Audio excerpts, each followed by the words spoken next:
ओम विष्णुदेवाय नमः। भक्तगण, आज मैं तुलसी विवाह के बारे में चर्चा करने जा रहा हूं। तुलसी विवाह के साथ एक कहानी है, उसको प्रस्तुत करने जा रहा हूं।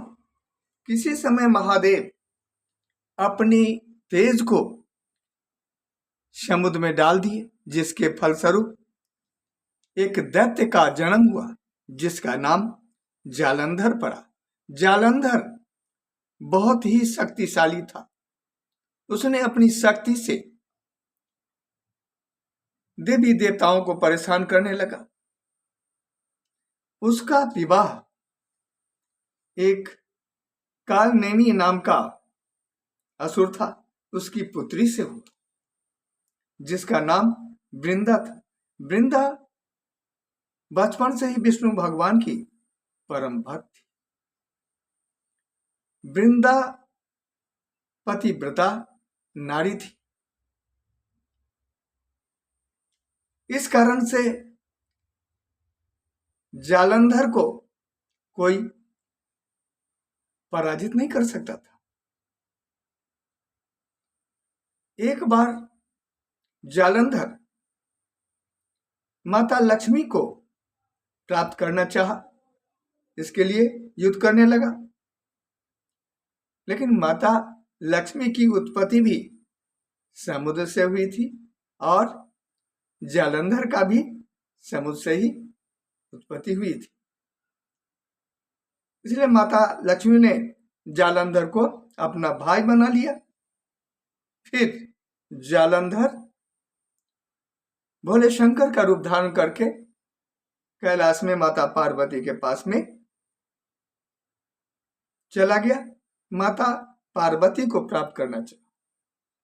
माता पार्वती अपनी माया शक्ति से पहचान गई और वहां से अंतर्धान हो गई और विष्णु भगवान के निकट जाकर के उनसे कहने लगी, जो मेरे साथ जालंधर ऐसा व्यवहार किया है, तो उसका नाश कीजिए। इस पर भगवान विष्णु एक साधु का रूप धारण करके वृंदा के पास चले गए। वो जंगल में इधर उधर घूम रही थी। भगवान विष्णु के साथ दो मायावी राक्षस भी थे। वृंदा दो राक्षस को एक साधु को देकर के डर गई। इस पर साधु रूप में जो भगवान विष्णु थे, उन्होंने अपनी मायावी शक्ति से दोनों राक्षस को भस्म कर दिए। इस पर वृंदा सोचने लगी, ये साधु में बहुत शक्ति है, तो क्यों ना अपने पति जालंधर के बारे में पूछ लिया जाए। तब वृंदा उस साधु महाराज से, जो भगवान विष्णु थे, उनसे पूछने लगी, जो हमारे पति कैलाश में भोले शंकर से युद्ध कर रहे हैं, उनका क्या हाल है, कृपा करके मुझे बताइए। इस पर भगवान विष्णु जो साधु रूप में थे, उन्होंने दो बंदर प्रकट कर दिए अपनी माया शक्ति से, और एक बंदर के हाथ में जालंधर का सिर था, तो दूसरे बंदर के हाथ में जालंधर का धड़ था। सही मायने में वह जालंधर नहीं था, लेकिन सब जो है भगवान विष्णु की माया शक्ति से ऐसा हुआ था। यह देखकर के वृंदा मूर्छित होकर के गिर गई, बेहोश हो गई। कुछ देर के बाद में जब उसे होश आया, तो उसने भगवान विष्णु से, जो साधु रूप में थे, उनसे कहने लगी, वृंदा, जो हे साधु महाराज, मेरे पति को जीवित कर दीजिए। इस पर भगवान विष्णु उसके धर को, जो जालंधर का धर बना हुआ था, ये तो माया की शक्ति से ऐसा हुआ था, लेकिन जालंधर तो नहीं था उसके। तो उस धर में उसके सिर को जो है जोड़ दिया, मायावी सिर को, और भगवान विष्णु खुद उसमें प्रवेश कर गए। वृंदा अपने पति को पति रूप में, वो तो भगवान विष्णु थे जो जालंधर के रूप में बन गए। वृंदा सोचने लगी जो ये मेरे पति हैं, तो उसने खुश होकर के जो पति पत्नी का जो व्यवहार होता है वो करने लगी, जिसके फलस्वरूप उसका सतीत्व नष्ट हो गया, पति धर्म नष्ट हो गया, और जिसके कारण जालंधर युद्ध में हार गया।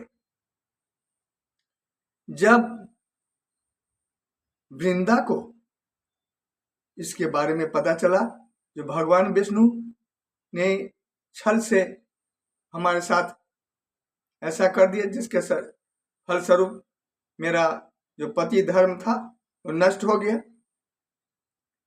तो उसने भगवान विष्णु को श्राप दे दिया, जाओ तुम पत्थर बन जाओ।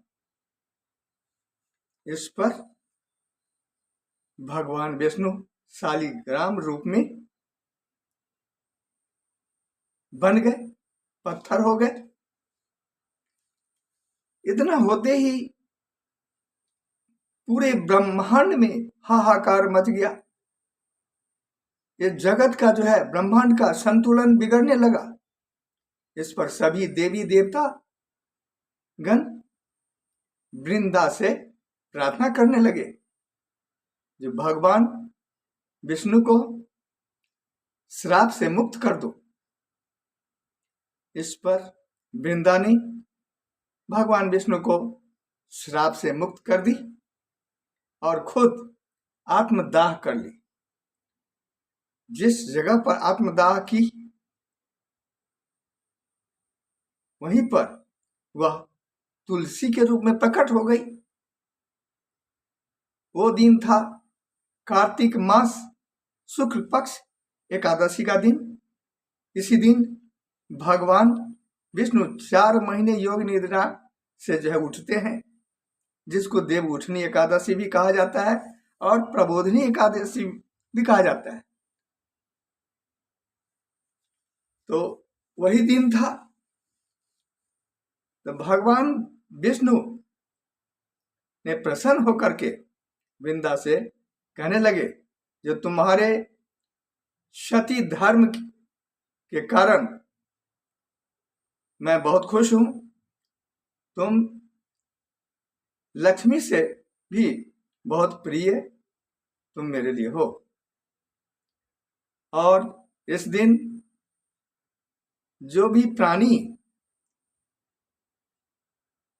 तुम्हारा और शालिग्राम का विवाह विधि पूर्वक कराएगा, उसकी सभी मनोकामनाएं पूरी होंगी। कोई जो है कष्ट नहीं रहेगा उसके जीवन में, और तुम हमेशा पूजी जाओगी। इस जगत में तुम्हारा नाम हमेशा लोग लेते रहेंगे। इसी कारण से प्रत्येक वर्ष कार्तिक मास के शुक्ल पक्ष एकादशी को तुलसी का विवाह लोग श्रद्धापूर्वक करते हैं। मेरा अगला वीडियो देखने के लिए मेरे इस चैनल को लाइक एवं सब्सक्राइब अवश्य करें। फिर अगले वीडियो में मिलेंगे, तब तक के लिए आज्ञा दीजिए। जय माता दी।